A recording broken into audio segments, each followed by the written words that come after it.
So the next part we're looking at is something's gone wrong. What do we do now? Yeah, and look, again, in that first session that we talked about tech contracts. One of the things that I emphasised was that any tech contract is a partnership. You don't buy a solution to throw it out a year later. You are making an investment in relation to something for an ongoing relationship going forward. And so the challenge that you have is that as part of this, you're building this partnership, building this relationship, and the two parties will have sat down and said, what are the priorities? What is it that we need to deliver so that you, the customer, can get to the end point? And what do we need out of this to see that this is a success from our point of view? And then the customer's going to have gone through that same process.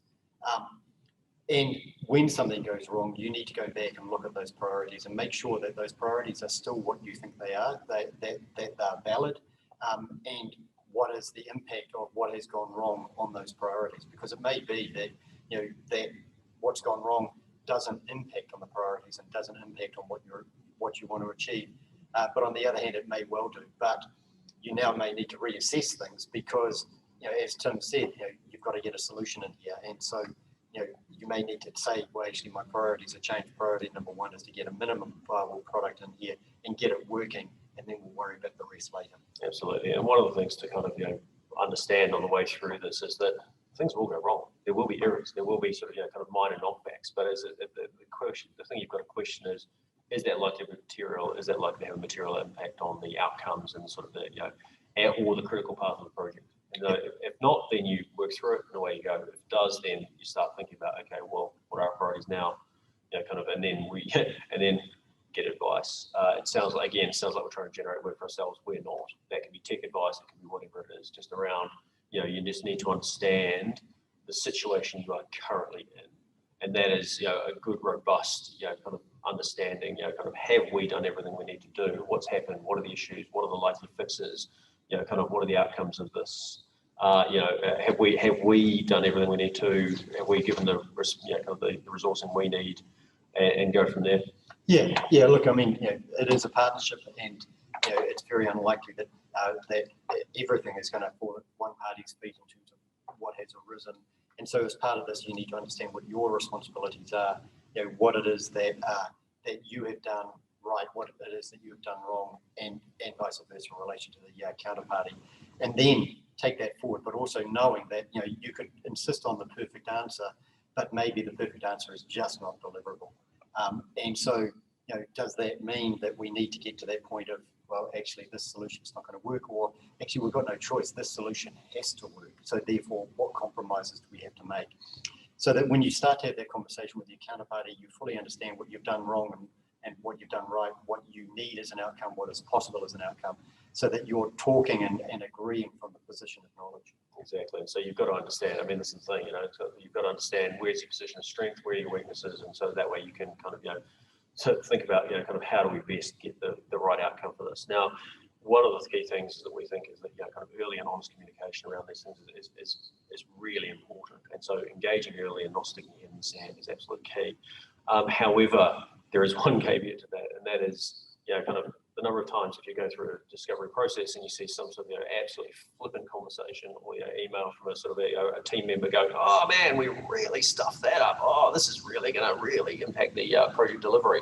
You just sort of go, so just impress upon it on your team, just not to be flippant around that sort of stuff. That may not actually be the answer. And so just kind of think about it. Take some time to consider, and then have a sort of an objective but honest conversation. Yeah. It's about kind of making sure that you recognise the fact that that something has happened. The project is either going to succeed or fail as a result of this, and then take a real and honest view around what are the consequences if it's successful. What do we have to do to get to that point? And actually, again, that comes back to the fact that both parties need to come to the table and be a little open about some of those things. And maybe the first thing to do is to have that conversation in a way that you fully understand the scope and scale of it. If you go into it all guns blazing, I don't think you're necessarily going to get the open and honest conversation on the other side in relation to understanding the scope and scale of where you need to get to next and what effort is going to be required to get to that outcome.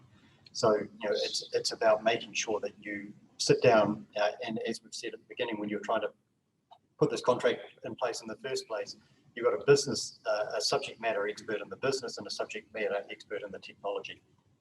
There needs to be an exchange of information.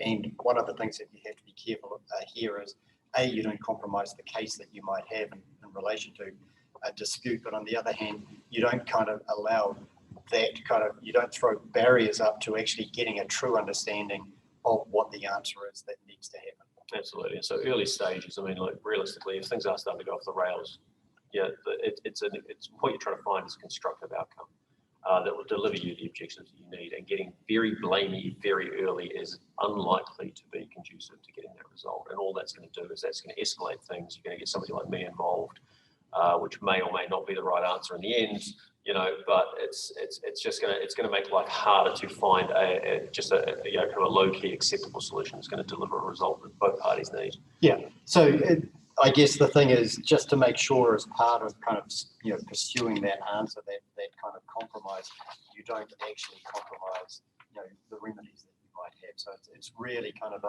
it's a bit of a needle to thread there, but it's one of those challenges that you have is you need to get the communication working, but at the same time you need to make sure that in having that open and honest conversation and sharing that information, you don't actually create a bigger headache for yourself. Absolutely. And so we mentioned it earlier, but documenting is absolutely key. Documenting what the issues are, documenting kind of how we got there, documenting the way forward. And also, kind of if somebody makes an allegation on the other side or assertion on the other side, don't let it slide. Don't get blamey, but you need to address it and just say, look, at least say we disagree with that for these reasons, but we don't think that's constructive, and then move on from there.